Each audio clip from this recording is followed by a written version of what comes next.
Вот оглядываясь с высоты прожитых лет, начиная с 92 года по сегодняшний день, оценивая все, что происходило сегодня, и все, что происходило раньше, и то, что сейчас происходит в последнее время, невольно думаешь о том, с тобой ли это было, с тобой ли это происходило. Потому что 92 год, год, связанный с событиями в пригородном районе города Владикавказе, очень трудное время, события, которые происходили в то время в Чеченской Республике. Все это, конечно же, наложило отпечаток на то, что мы сегодня называем Ингушетией. Тогда это было просто географическое наименование.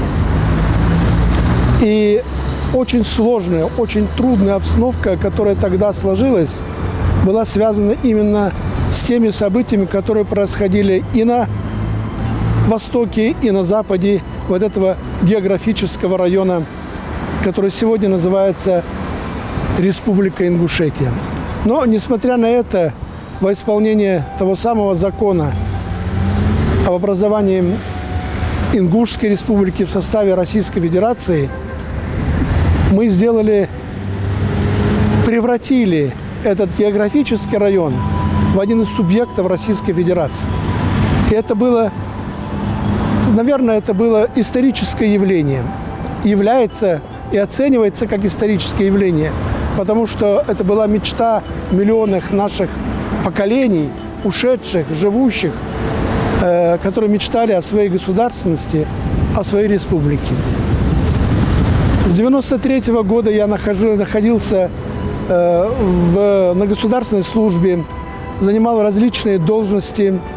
И в 1993 году, как никогда, после того, как были, например, приняты Конституция Республики Ингушетия, образован парламент, Народное собрание Республики Ингушетия, начали формироваться органы государственной власти, как никогда ощутима была нехватка кадров.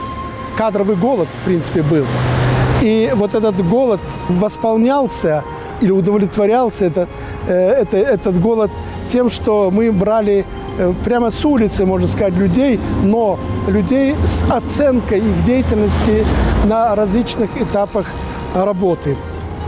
В 1993 году, я помню, был объявлен конкурс на замещение должности помощника президента Республики Ингушетия. Я быстро прошел через этот конкурс и был назначен помощником. Впоследствии, в том же году, чуть позже, я стал министром юстиции. И вся нормотворческая деятельность, все, что происходило в республике по подбору и расстановке кадров, вот в этих мероприятиях я участвовал и до сих пор считаю, что труд этот был не напрасный, что мы делали все возможное для того, чтобы у нас на самом деле у руля власти стояли достойные кадры. Конечно же, нельзя сегодня говорить о достижениях без учета тех явлений, которые были вот с самого начала 93 года. Самым трудным периодом, самым значимым, таким просто иногда невыносимым периодом был 94 год, первая чеченская кампания, так называемое огромное количество вынужденных переселенцев из соседнего региона. И фактически получилось так, что и вынужденные переселенцы из Северной Осетии и Чеченской Республики в совокупности своей превосходили по численности местное коренное население. Но, несмотря на это, мы выдержали, несмотря ни на что, мы все-таки сумели проявить гостеприимство, доброжелательность, уважительность к тем, кто потерял кров. И до сих пор нам благодарны и те, кто раньше был в статусе этих вынужденных переселенцев, и те, кто сегодня остался жить на территории Республики Ингушетия. Особое внимание, мне кажется, следует обратить на то, что происходит у нас вот в последние 10 лет, так скажем, начиная с 2008, с 2009 года. Конечно, это огромные преобразования. Достаточно сказать, что мы сегодня здесь, я стою перед вами в городе Магас, в нашей замечательной столице, в городе Солнца. Достаточно сказать, что этот город буквально на глазах вырос. Это единственный город в Российской Федерации, который вырос на голом месте, просто на земле.